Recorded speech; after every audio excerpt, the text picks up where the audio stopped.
Welcome the students of +2 biology. जैसा है कि आपको पता ही है, हम इससे पहले हमने थर्ड यूनिट जो है वो उसके चैप्टर्स कर लिए क्लियर। अब हम आज फोर्थ यूनिट का बायोटेक्नोलॉजी का फर्स्ट चैप्टर करेंगे, that is principles and processes. और प्रिंसिपल और प्रोसेसेस में भी हम ये वाला जो है नेक्स्ट पार्ट कर रहे हैं, वो है cloning vectors. Principle and processes जो चैप्टर है इसका हम देखेंगे क्लोनिंग वेक्टर्स। तो मेरी तरफ से कोशिश रहेगी कि आप इन चीज़ों को बहुत आराम से ब्रीफ तरीके से कोशिश करूँगा आपको समझाऊं और आप इसको बहुत अच्छे से समझ पाएँ। जो एनसीईआरटी में दे रखी चीज़ें हम सारी की सारी वही डिस्कस करेंगे और हमारा ये कोशिश रहेगी कि आप एक एक चीज़ को बड़े माइन्यूटली आराम से अच्छे से समझें। Let us discuss now the cloning vectors. Cloning vectors, दो चीज़ें लग रही हैं सुनने में यहाँ पे। क्लोनिंग मीन्स एक किसी भी चीज़ को हम क्लोन करेंगे, मतलब एक कोई पार्ट है, हम चाहते हैं कि उसका सेम कॉपी बनाए, वैसी की वैसी ही पेरेंट की तरह कोई कॉपी बनाने को हम उसी क्लोनिंग बोलते हैं, क्लोन करना बोलते हैं। सिंपली क्लोनिंग का मतलब ये। तो वेक्टर का मतलब, वेक्टर कोई ऐसा एक व्हीकल की तरह है जो किसी चीज़ को कैरी करता है, उसको हम वेक्टर बोलते हैं। जैसे आपने अगर मलेरिया का केस पढ़ा, आपने मलेरिया का केस डिस्कस किया था हेल्थ एंड डिजीज में, तो वहां पे मॉस्किटो को हमने वेक्टर कहा था। Vector they are carrier of the plasmodium, कि वो प्लाज्मोडियम की किसी पर्टिकुलर स्टेजेस को कैरी करके चलते हैं और वो एक ह्यूमन बीइंग से दूसरे ह्यूमन बीइंग तक किस तरह से उसको स्प्रेड करने में उसका लाइफ साइकिल भी कंप्लीट करवाते हैं। तो they are basically known as vectors, उनको हम वेक्टर बोलते थे। तो यहाँ पे भी कुछ इसी तरह की चीजें हैं, क्लोनिंग और वेक्टर्स। तो वेक्टर्स के लिए हम यूज कर सकते हैं vehicles word. They are vehicle, they are known as vehicles for क्लोनिंग्स।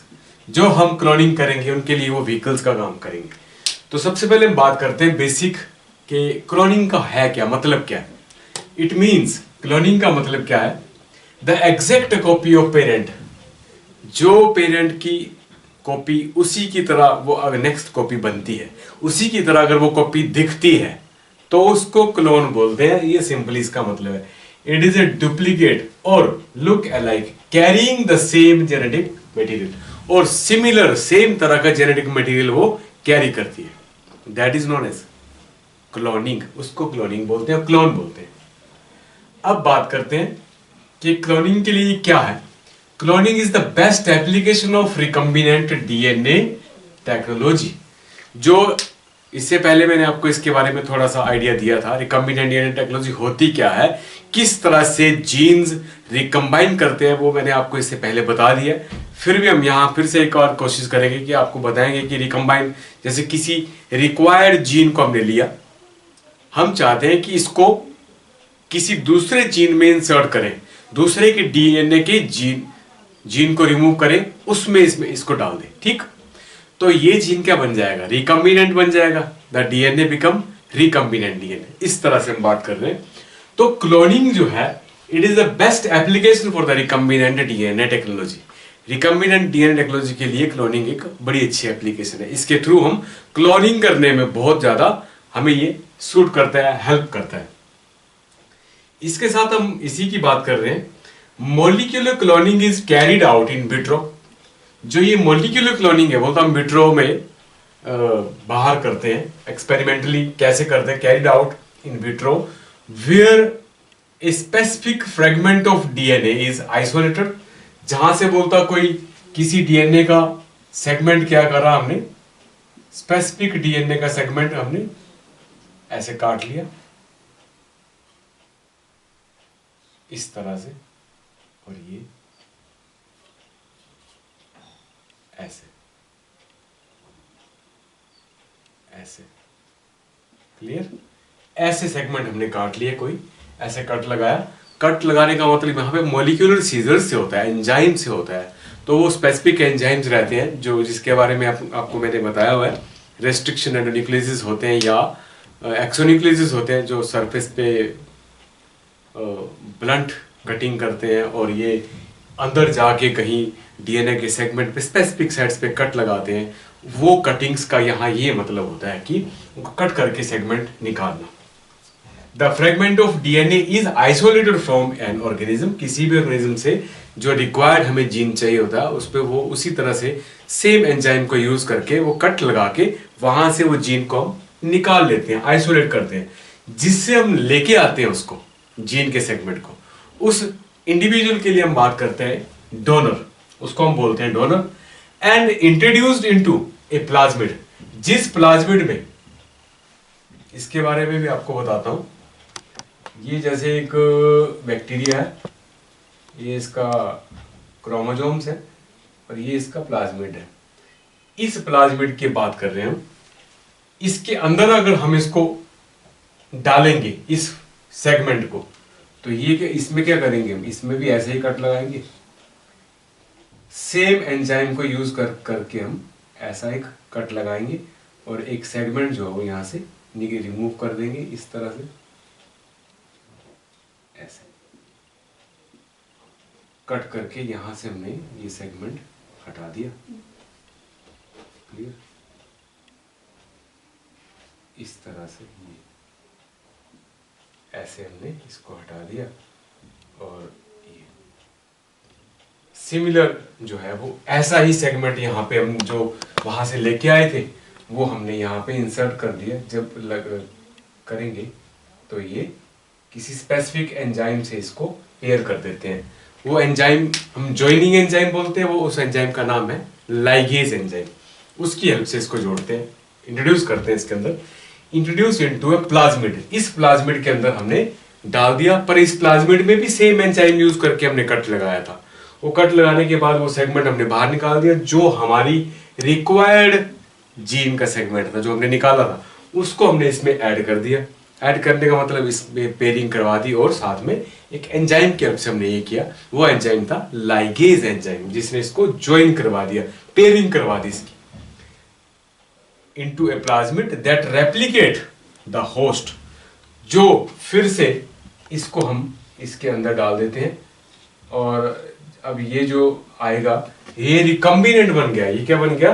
This is known as recombinant. Recombinant DNA को फिर होस्ट के अंदर डालते हैं और इसकी जिस तरह से ये बैक्टीरिया है, अगर बैक्टीरिया की कॉपी जब बनेंगी 1 2 3 4 5 रेप्लिकेट करेगा जब, तो साथ में इसका प्लाज्मिड भी रेप्लिकेट करेगा। तो प्लाज्मिड में जो डाला हुआ हमारा जीन होगा वो भी मल्टीप्लाई करेगा, तो उसकी कॉपीज भी इस तरह से मल्टीप्लाई करती हैं। Introduce into plasmid that replicate the host cell making multiple copies of that DNA fragment. ये हम बात कर रहे हैं थोड़ी सी क्लोनिंग के लिए।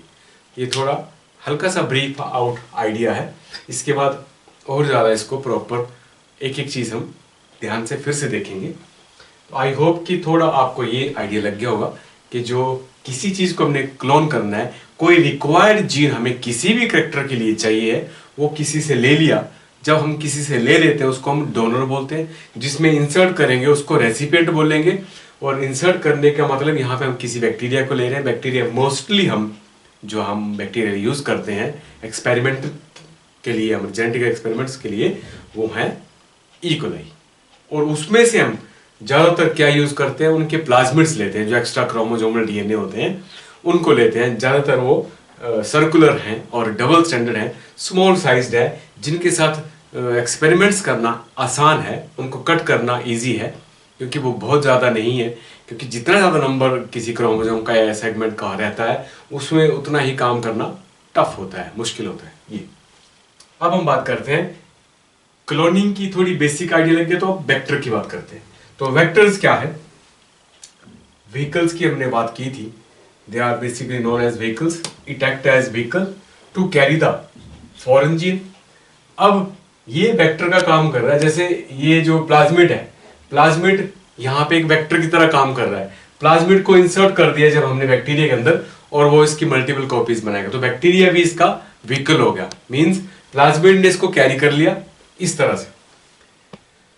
Vehicle to carry the form DNA sequence into a given host cell. जो होस्ट सेल है वो यहाँ पे हमारा बैक्टीरिया है, और जो प्लाज्मिड है यहाँ पे it is acting as a vehicle. Means ये इसका वेक्टर हो गया। इसका वेक्टर हो गया, और ये जो बैक्टीरियल सेल है ये व्हीकल हो गया। ये given host cell. The most common used vectors, ज्यादातर जो कॉमनली यूज्ड वेक्टर्स है वो क्या क्या है? एक है प्लाज्मिड, दूसरा है बैक्टीरियोफेज। अभी मैं आपको बता ही रहा था कि ये जो प्लाज्मिड है इसको क्या बोलते हैं? वेक्टर बोलते हैं, जो इसको कैरी करेगा। जो जीन हमने रिक्वायर्ड लिया था यहाँ से वो हमने यहाँ पे इंसर्ट किया, मतलब डाल दिया यहाँ पे, और डालने के बाद इसकी पेयरिंग करवाई, तो ये जो वेक्टर बना, मीन्स ये जो प्लाज्मिड है टैक्ट एज ए वेक्टर। और जब इस वेक्टर को हम इंट्रोड्यूस कर देंगे किसी सेल में, तो वो सेल उसका क्या बन जाएगा? एज ए व्हीकल बन जाएगा, उसको कैरियर बन जाएगा। और उसकी अपनी डिवीजन जब होंगी तो साथ साथ इसकी भी डिवीजन होगी, तो उसी जीन की मल्टीपल कॉपीज हम बना सकते हैं, ये हम बात कर रहे थे। अब जो मोस्ट कॉमन यूज्ड वेक्टर्स होते हैं वो क्या क्या हैं? दो हैं, एक है प्लाज्मिड, दूसरा है बैक्टीरियोफेज। प्लाज्मिड तो आप थोड़ा बेसिक आइडिया आपको लग गया। जो एक्स्ट्रा क्रोमोसोमल डीएनए होता है मोस्टली ये सर्कुलर होते हैं, इस तरह से सर्कुलर होते हैं और डबल स्टैंडर्ड होते हैं, other than the chromosomal DNA. Chromosomes को छोड़ के, इसका जो अपना क्रोमोसोम होता है बैक्टीरिया का, उसको छोड़ के अलग से ये इसका एडिशनल डीएनए होता है। अपने आप ये रेप्लिकेशन करने की इसकी कैपेसिटी होती है, अपने आप ये काम करने की कैपेसिटी रखता है। और इसके अलावा दूसरा एक पार्ट है बैक्टीरियोफेज, नाम से लगता है बैक्टीरिया फेज मतलब किलर, बैक्टीरिया को किल करने वाले। They are basically viruses. ये क्या है? वायरसेस है। एक बार प्लाज्मिड के बारे में थोड़ा ब्रीफ आउट बता देते हैं। It is an extra chromosomal DNA capable of replicating independent of chromosomes. जो क्रोमोसोमल डीएनए होता है इससे ये इंडिपेंडेंट होते हैं, खुद ये अपने आप ही अपनी रेप्लिकेशन कर पाते हैं, कर सकते हैं। Chromosomal DNA double standard in many cases, circular, some plasmids है 1 to 2 कॉपीज पर सेल। कुछ प्लाज्मिड्स की 1 या 2 कॉपीज होती है, कुछ सेल्स में 1 या 2, या कुछ में ये 15 to 100 भी होते हैं, कुछ एक में ये 50 से लेके 100 तक भी इनकी कॉपीज होती है। और 5 to 10 kb का बेसिकली मतलब है किलो बेस पेयर्स का मतलब होता है। 5 किलो बेस पेयर या 10 किलो बेस पेयर का मतलब ये हुआ कि उतने ही किलो बेस पेयर का मतलब 1000 न्यूक्लियोटाइड्स। तो इतने न्यूक्लियोटाइड्स का जो रेशो है वो इनके पास होता है, ये बताने की ये लिखा होता है केबी। अगर कहीं आपको लिखा मिलता है तो इसका मतलब ये होता है। और बैक्टीरियोफेज ये 10 to 15 kb होता है इनका नंबर, मींस 10 से लेके 15 into 1000 बेस न्यूक्लियोटाइड्स, ये इतने बेस पेयर्स में आते हैं। These are the viruses that use bacteria as their host to replicate। ये वायरसेस होते हैं जो बैक्टीरिया को अपना होस्ट यूज करते हैं टू रेप्लिकेट, अपनी नंबर ऑफ कॉपीज को बढ़ाने के लिए। इनकी जगह प्लाज्मिड की जगह क्या आ जाएगा? जैसे ये बैक्टीरिया है तो यहाँ पे ये इसका प्लाज्मिड था, तो यहाँ पे इस तरह से ये ऐसे आ जाएगा, और अपनी ये जो इसका आरएनए है वो अंदर डाल देते हैं, और इसकी हेल्प से इसको रेप्लिकेट करने में, मींस रिकम्बाइन करने में हेल्प करते हैं, और इसकी मल्टीपल कॉपीज बनाते हैं। और यहाँ पे वायरसेस जो है इस तरह से नंबर ऑफ कॉपीज वायरसेस की तैयार होती हैं और वो बाहर आ जाती हैं, यहाँ से बैक्टीरिया से बाहर आते हैं। और जितने वायरसेस यहाँ पे बाहर निकलेंगे उतनी ही नंबर ऑफ कॉपीज वो उस जीन की बाहर निकलती है। मीन्स बैक्टीरियोफेज इस तरह से अपनी कॉपीज का नंबर बढ़ाने में भी हेल्प करते हैं। They are commonly used vectors, so they are known as vectors. Bacteriophage को हम इस तरह से बोलते हैं। Hence it can be used to transfect the circular create the several copies. बोलता है ये इस तरह से इन्फेक्ट करते हैं वायरसेस बैक्टीरिया के ऊपर, और अपनी नंबर ऑफ कॉपीज को बढ़ाने में इस तरह से हमारी हेल्प करते हैं। तो so they are named as, they are known as vectors, so they are known as vector, तभी इसको हम वेक्टर्स बोलते हैं। Hence it can be used to transfect and create the several copies of the DNA fragment of interest. जो भी DNA fragment हमें interest का चाहिए होता है, जैसे मैंने आपको पहले बताया था, जिस जीन की हमें रिक्वायरमेंट होती है उसी तरह की जीन को हम यहाँ पे इंसर्ट कर सकते हैं, और उसकी मल्टीपल कॉपीज इस तरीके से भी निकाल सकते हैं। DNA fragments and several times in the bacteriophage high number per cell and very high copy number of their genomes within the bacterial cells। और इनकी number of copy जो है वो within the bacterial cell हम निकाल सकते हैं। तो ये आई होप कि आपको ये कुछ थोड़ा बेसिक्स आइडिया लग गया होगा क्लोनिंग वेक्टर्स का, जिसमें क्लोनिंग करते हैं हम पेरेंट कॉपी की तरह नंबर ऑफ कॉपीज बनाने की कोशिश करते हैं, उसको क्लोनिंग टेक्निक हमने एक सिंपल से तरीके से बताने की कोशिश करी, और बेस्ट एप्लीकेशन है रिकम्बिनेंट डीएनए टेक्नोलॉजी का। दूसरी हमने बात करी वेक्टर्स की। तो वेक्टर क्या होते हैं ये आपको पता लगे, एक प्लाज्मिड्स है और दूसरे बैक्टीरियोफेज है। प्लाज्मिड्स के बारे में आपको मैंने बता दिया कि जो मोस्टली बैक्टीरिया का एडिशनल क्रोमोसोम होता है, एक्स्ट्रा क्रोमोसोमल मटेरियल बोलते हैं इसको, डबल स्टैंडर्ड होते हैं ये, और सर्कुलर होते हैं, और साइज छोटा होने की वजह से इसके साथ एक्सपेरिमेंट करना जो है आसान होता है। और इनकी मैंने आपको थोड़ी बेसिक इंफॉर्मेशन दे दी। अब हम बात करते हैं क्लोनिंग वेक्टर्स को किस तरह से, कौन से वो फीचर्स हैं, what are the features they are required to facilitate the cloning vectors. Cloning vector की टेक्निकली हम इसको कैसे कर सकते हैं, क्लोनिंग इनटू वेक्टर, क्लोनिंग को वेक्टर में, वेक्टर बनाने के लिए वो कौन से फीचर्स हैं जो इसको फैसिलिटेट करेंगे, ये हम देखेंगे वन बाय वन। तो यहां पे हम बात करते हैं, कुछ हमारे पास फीचर्स हैं। We have some features which are required to facilitate the cloning into vector. Cloning को वेक्टर में चेंज करने के लिए और इस प्रोसेस को कंप्लीट करने के लिए हमारे पास कुछ फीचर्स हैं। उन फीचर्स में तो आपको मैं बात बताता हूं। एक है ओरिजिन ऑफ रेप्लिकेशन, दूसरा है सिलेक्टेबल मार्कर्स, और एक और है क्लोनिंग साइट्स या रिकॉग्निशन सीक्वेंसेस। ये तीन पार्ट है यहां पे। इनको लेके हम एक एक चीज क्लियर करने की कोशिश करेंगे। तो let us now discuss the first part, first feature of the cloning into vector, जो ये फैसिलिटेट करता है कि क्लोनिंग को वेक्टर में किस तरह से हम वेक्टर के साथ किस तरह से करके चेंज करके उसको क्लोन कर पाएंगे, और वो किस तरह से हमें फेवर करेगा। नंबर वन बात करते हैं ओरिजिन ऑफ रेप्लिकेशन। नाम से आपको लग रहा है कि रेप्लिकेशन, तो आपको पता है कि एक, जैसे डीएनए के केस में आपने देखा होगा, डीएनए से दूसरा डीएनए बनना, एक डीएनए से दूसरा डीएनए बनना, उसको बोलते हैं रेप्लिकेशन, रेप्लिकेट करना।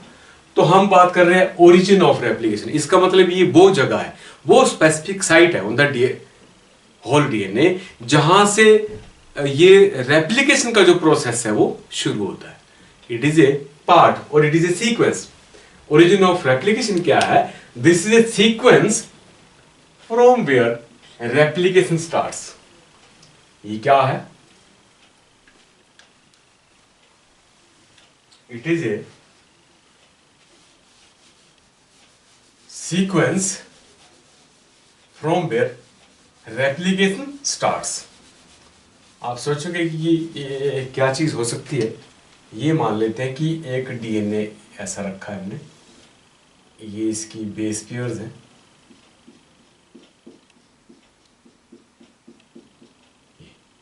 तो मान लेते हैं कि ये जो हम बात कर रहे हैं ओरिजिन ऑफ रेप्लिकेशन, ये डीएनए को रेप्लिकेट करना है। तो डीएनए रेप्लिकेट यहां से करेगा, ये दोनों में से किसी भी स्ट्रैंड पे हो सकता है। This site is known as basically, ये साइट, ये जो सीक्वेंस है जहां इसको हम प्रोमोटर साइट बोलते हैं। ये आपने वहां अगर थोड़ा सा ध्यान दिया हो, जब हम रेप्लिकेशन का प्रोसेस कर रहे थे, जब हम ट्रांसक्रिप्शन का प्रोसेस कर रहे थे, तो ये वो साइट होती है जो प्रमोट करती है, और ये वो सीक्वेंस है जहां से रेप्लिकेशन स्टार्ट होता है। It is the sequence from where replication starts. जिस जगह से, जिस पॉइंट से, जिस सीक्वेंस से रेप्लिकेशन प्रोसेस शुरू होगा, उसको बोलते हैं origin of replication. I hope कि आपको ये पता लग गया होगा। इस पॉइंट को बोलेंगे ओरिजिन ऑफ रेप्लिकेशन, या इसको शॉर्ट फॉर्म में ऐसे भी बोल देते हैं, ओरी। क्लियर हुई बात? यही हमने दो लाइनें लिख दी हैं ऐसे ही। This is a sequence from where replication starts and any piece of DNA when linked to this sequence can be made to replicate within the host cells. हमें बोलता, जब अपनी रिक्वायर्ड जो हमारे पास सीक्वेंस होता है किसी जीन का, जब उसको रेप्लिकेट हमें करना होता है, हम मान लेते हैं कि ये हमारे पास कोई इस तरह से ये कोई सीक्वेंस था, ये कोई जीन का एक सेगमेंट है, कोई जीन है, इसकी हमें कॉपी कोई इसके साथ लिंक करनी है। Piece of DNA when linked to this sequence, उसको हम इस ओरिजिन ऑफ रेप्लिकेशन के साथ जहां बोलता है इसको लिंक करेंगे, इस तरह से रिकंबाइन करेंगे, मींस यहां पे कट लगा के इसको इंसर्ट करेंगे यहां से। This is a sequence from where replication starts and any piece of DNA, ये एक पीस ऑफ डीएनए है जिसको जीन बोलते हैं, पीस ऑफ डीएनए जीन ही हुआ। When linked to this sequence, जब उस सीक्वेंस को इस पीस ऑफ डीएनए और जीन को कहां क्या करेंगे, इसके साथ जब लिंक कर देंगे, linked to this DNA sequence, it can be made to its number of copies, इसकी हम copies बना सकते हैं by introducing this DNA into host, किसी host में डाल के उसको फिर उसकी मल्टीपल कॉपीज तैयार कर सकते हैं, क्योंकि होस्ट जब खुद डिवाइड करेगा उसके साथ साथ ये भी डिवीजन करते जाएंगे। और इसकी यही वाली सीक्वेंस जो हमारी रिक्वायर्ड जीन की सीक्वेंस थी, जिसको हम चाहते थे कि इसकी हम कॉपीज बढ़ाए, तो ऐसे रिकंबाइन करके ओरिजिन ऑफ रेप्लिकेशन की जो सीक्वेंस है, जहां से सीक्वेंस शुरू होती है उसके साथ रिकंबाइन करके इसकी नंबर ऑफ कॉपीज को बढ़ाया जा सकता है। आई होप कि आपको यहां तक पता लग रहा होगा। When linked to this sequence can be made to replicate within the host cells, तो इसको रेप्लिकेट करने के लिए डालेंगे कहां, किसी भी होस्ट सेल के अंदर, वो that may be bacteria, that may be any other cell, वो बैक्टीरिया हो सकता है, कुछ भी हो सकता है, जो प्लाज्मिड के थ्रू हमने आपको अभी दिखाया था। This sequence is also responsible, ये जो सीक्वेंस है, ये जो ओरिजिन ऑफ रेप्लिकेशन जहां से शुरू होता है, is also responsible for controlling the copy number of linked DNA, जो हम इसके साथ लिंक कर रहे थे किसी डीएनए के सेगमेंट को, उसको कंट्रोल करता है कि कितनी उसकी कॉपीज हमें तैयार करनी है। So if one wants to recover many copies of the target DNA, it should be cloned in a vector.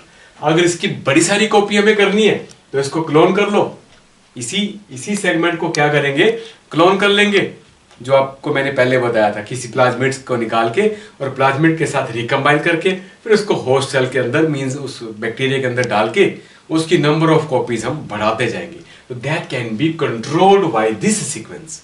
This is known as origin of replication. I hope आपको ये पता लग गया होगा।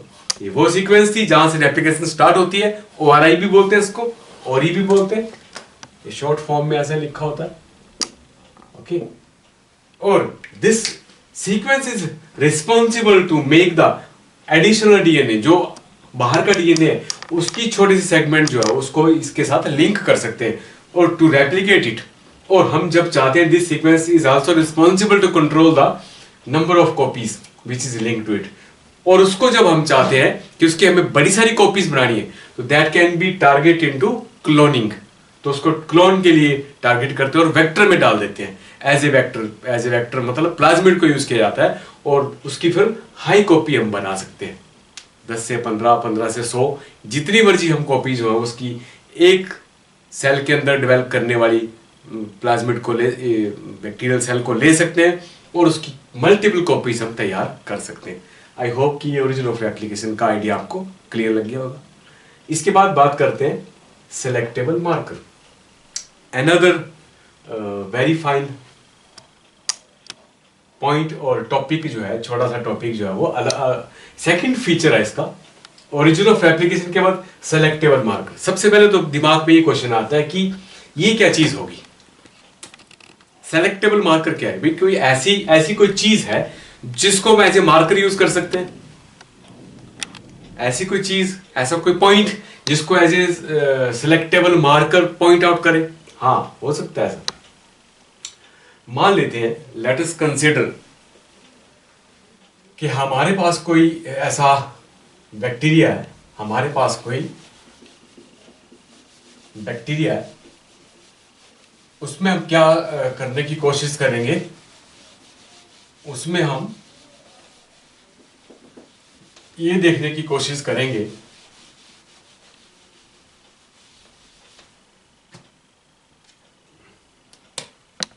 ये कोई बैक्टीरियल सेल है,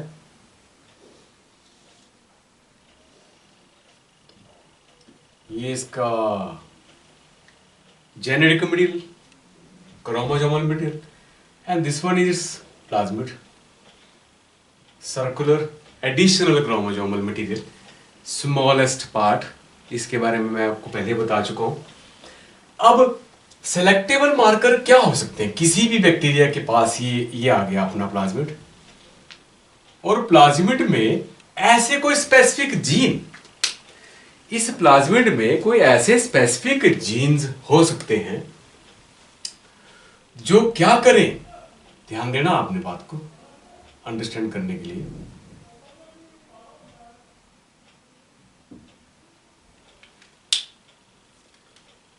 आसान है, बिल्कुल आसान है।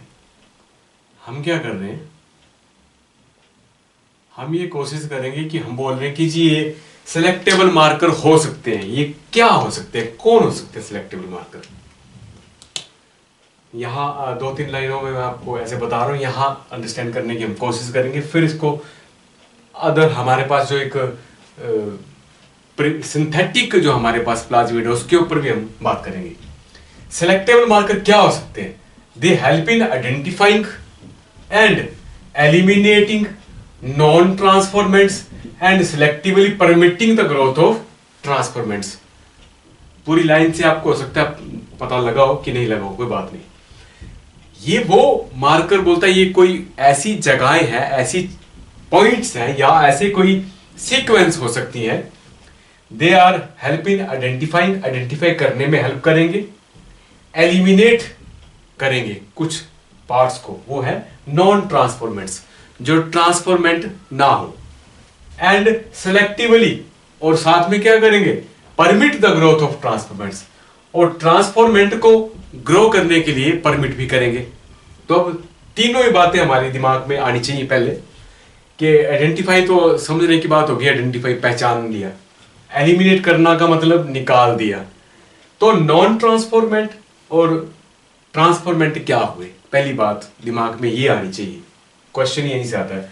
जो ट्रांसफॉर्मेशन है, पहले ये बता देता हूं, a piece of DNA is introduced into host bacterium, normally the genes encoding resistance to antibiotics. बोलता ये ट्रांसफॉर्मेशन का जो मीनिंग है वो मैं आपको बताने की कोशिश कर रहा हूं।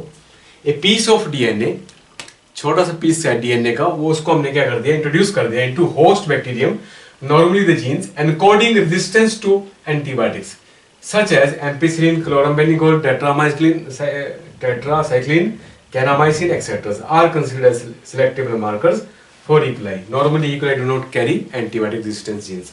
सिंपली हमने क्या करा, ये हमारे पास बैक्टीरिया था, उसमें हमारे पास कुछ जीन्स हैं। आमतौर पर हमारे जो ई कोलाई होते हैं उनमें ये रेजिस्टेंस जीन्स नहीं होते। ये है एक जीन है, टेट्रासाइक्लिन के लिए शॉर्ट फॉर्म में लिख दिया टेट्रासाइक्लिन रेजिस्टेंस जीन, TET। किसके लिए लिखा मैंने? Tetracycline R is for resistance, clear. और टेट्रासाइक्लिन क्या है? एंटीबायोटिक है। और दूसरा AMP ऐसे लिखा मैंने R, इसका मतलब है AMP का मतलब है एम्पिसिलिन, ये भी एंटीबायोटिक है। और R का मतलब यहां पे रेजिस्टेंस है। अब आमतौर पे क्या है, हमें ये देखना है पहले कि ये है क्या, रेजिस्टेंस क्या है। टेट्रासाइक्लिन का आपको पता लग गया या एम्पिसिलिन का आपको पता लग गया। हम ये सिलेक्टेबल मार्कर के लिए बात पहले मोटे तौर पे मैं आपको बताना चाहता हूं, जिन बैक्टीरियाज में ऐसी रेजिस्टेंस के लिए जीन्स प्रेजेंट होते हैं। किसकी रेजिस्टेंस के लिए? बैक्टीरिया के एंटीबायोटिक की रेजिस्टेंस के लिए। तो ये कैसे होगी, आप ये दिमाग में क्वेश्चन आ रहा होगा कि ये रेजिस्टेंस क्यों होती है बैक्टीरियाज में। और बड़े सारे बैक्टीरियाज की हम बात कर रहे हैं, जैसे इकोलाई के केसेस में तो they do not have any resistance genes. और अदर बैक्टीरियाज हो सकते हैं हमारी बॉडी के अंदर, हमारी ही बॉडी के अंदर बड़े सारे ऐसे बैक्टीरियाज होते हैं जिनके अंदर रेजिस्टेंस डेवलप हो जाती है। वो होता कैसे है, जैसे हम कभी नॉर्मली इन्फेक्ट होते हैं, चेस्ट कंजेशन, खांसी, ये वो बहुत सारे और तरह के भी इन्फेक्शन हो जाते हैं, तो हम क्या करते हैं कि we are advise to take the antibiotics. कि भाई खांसी भी है, बलगम भी आ रहा है, ऐसे ऐसे हमें पूछा जाता है जब भी कोई डॉक्टर पूछता है, तो बोलते हैं कि बुखार भी आ रहा है, इट मीन्स आपको बहुत ज़्यादा इन्फेक्शन है। तो आप क्या करें कि ये एंटीबायोटिक लें। वो आपको ये बताते हैं कि 5 दिन के लिए आप इतना एंटीबायोटिक, इतना आपका बॉडी वेट है, इतना आपको सुबह से शाम तक 3 टाइम्स आपने एंटीबायोटिक लेने हैं और आपको 5 डेज कोर्स करना है, उसके बाद एक बार हमें चेक करवा जाना। तो हम क्या करते हैं, एंटीबायोटिक ले लेते हैं। आज भी हमने एंटीबायोटिक लिया, कल भी हमने एंटीबायोटिक लिया और परसों तक हमें नॉर्मल फील हुआ, हम अब खांसी वगैरह नहीं आ रही है, बुखार भी नहीं आ रहा है, बिल्कुल हम नॉर्मल। तो हम क्या करते हैं, 3rd डे पे ही छोड़ देते हैं, कई बार 4th डे पे भी, और 4 दिन खा के भी छोड़ते हैं, कई बार 5 दिन खा के भी छोड़ सकते हैं। तो दोबारा से कभी हम चेक नहीं करवाते हैं, हमें लगता है कि we are normal, nothing is there. ऐसे केसेस में क्या होता है, कुछ एक बैक्टीरिया की जो जीन्स है, वो 2 जीन्स गेट म्यूटेटेड, उनमें म्यूटेशन हो जाता है और वो क्या डेवलप कर लेते हैं, कुछ बैक्टीरिया की बात कर रहा हूं, सारे के सारे नहीं, कुछ बैक्टीरिया जो बचे हुए बैक्टीरिया हैं, क्योंकि टोटल वैनिश होना टफ होता है, टाइम लगता है उसके लिए। तो हमारी जो ये एंटीबायोटिक थे जो हमने लिए थे, वो हमने छोड़ दिए, या पूरा करने के बाद फिर से चेक नहीं करवाया, फिर से हमने क्रॉस चेक नहीं करवाया। तो कुछ एक बचे हुए बैक्टीरिया जिनमें म्यूटेशन की वजह से चेंज आ जाते हैं जीन्स में, वो जीन में म्यूटेशन की वजह से उन बैक्टीरियाज में रेजिस्टेंस डेवलप हो जाता है। बात समझ आई? अब क्या हुआ, दोबारा से हमें वही इन्फेक्शन हुआ, हम दोबारा से फिर खांसी वगैरह ही, तो हमने सेम एंटीबायोटिक जो है वो हो सकता है डॉक्टर ने हमें फिर से प्रेस्क्राइब किया हो, हमने जब लिया तो हमें वो फर्क नहीं पड़ रहा है। क्यों नहीं पड़ रहा है? क्योंकि हमारे अंदर जो प्रेजेंट वो बैक्टीरिया थे, उनकी भी अब मल्टीपल कॉपीज वहां पे तैयार हो चुकी है, बन चुकी है। उनके साथ ये जो जीन्स थे, हम जो बात कर रहे हैं टेट्रासाइक्लिन रेजिस्टेंस, एम्पिसिलिन रेजिस्टेंस, या कुछ और एंटीबायोटिक रेजिस्टेंस जो हम यहाँ पे मैं आपको नाम बता रहा था, क्लोरएम्फेनिकोल, कैनामाइसिन, क्लोरएम्फेनिकोल और कैनामाइसिन, इन एंटीबायोटिक्स के लिए भी हमारे बैक्टीरियाज के अंदर रेजिस्टेंस डेवलप हो चुका है। जब हम यही वाले बैक्टीरिया लेंगे, यही वाले एंटीबायोटिक लेंगे, तो क्या फर्क पड़ेगा? कोई खास फर्क नहीं पड़ेगा, बिकॉज रेजिस्टेंस जो है इनमें डेवलप हो चुकी है। आई होप कि मोटे तौर पे आपको ये आइडिया लग चुका होगा कि जब भी हमें इन्फेक्शन होते हैं तो इस तरह से रेजिस्टेंस डेवलप होती है। ये यहाँ पे ये वाला टॉपिक यहाँ डिस्कस करने की जरूरत नहीं थी, बट आपको समझाने के लिए मैंने ये चीज डिस्कस की कि आई कहां से रेजिस्टेंस, ऐसे रेजिस्टेंस डेवलप होती है। तो ये जो जीन्स जो रेजिस्टेंस शो कर रहे हैं, the genes which are present in these plasmids, they are showing the resistance against the antibiotics. उन एंटीबायोटिक्स के खिलाफ ये रेजिस्टेंस अपने अंदर, इनके अंदर एक ताकत डेवलप हो चुकी है कि इनको अब कोई भी फर्क नहीं पड़ता है अगर हम उसको सेम एंटीबायोटिक में का ट्रीटमेंट देते हैं। तो सेम एंटीबायोटिक टेट्रासाइक्लिन दे देते हैं, एम्पिसिलिन दे देते हैं, कैनामाइसिन देते हैं, या फिर क्लोरएम्फेनिकोल देते हैं। तो इन सब के लिए ये जीन्स क्या है, रेजिस्टेंट हो चुके हैं। क्लियर? तो इनको कोई फर्क नहीं पड़ेगा। इसका मतलब हम ये जो जीन्स हुए, ये हुए क्या, सिलेक्टेबल मार्कर। ये जीन क्या हुए, सिलेक्टेबल मार्कर हुए। इनको हम सिलेक्टेबल मार्कर बोलते हैं, जो ये शो करते हैं, ये जो हमें बताते हैं कि ये जीन वहां पे प्रेजेंट है। इतनी बात का पता लग गया आपको?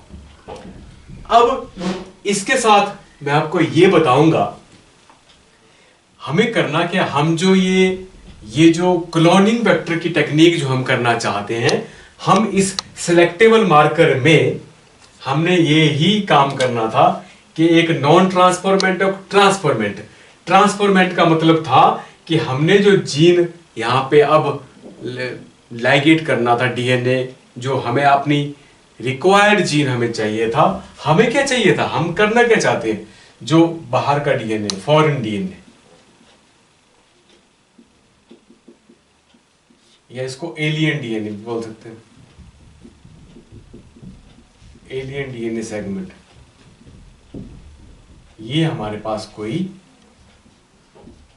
डीएनए है, इसमें से हमने ऐसे कोई सेगमेंट निकाल लिया, ये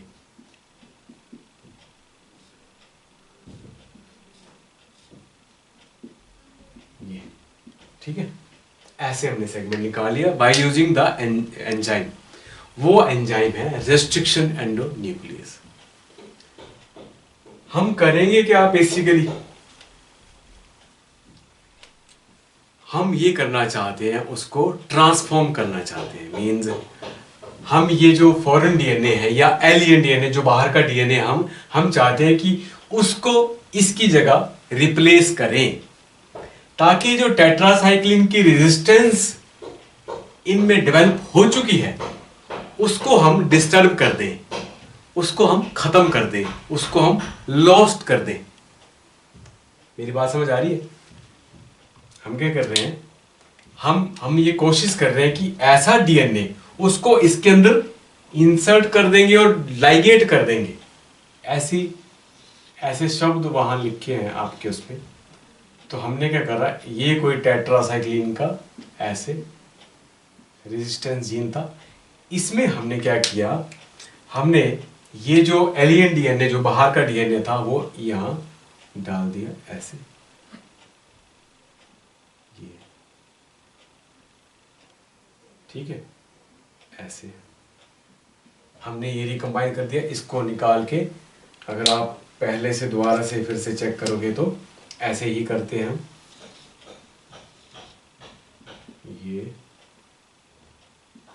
ये प्लाज्मिड है, इसको भी वैसे ही कट लगाया, ये लगा दिए कट, और इसको जब हटाया तो ये हट गया ऐसे, ये। और इसमें जो इंसर्ट किया हुआ था, ये वाला जो हमने एलियन डीएनए था, उसको हमने यहाँ पे इंसर्ट कर दिया,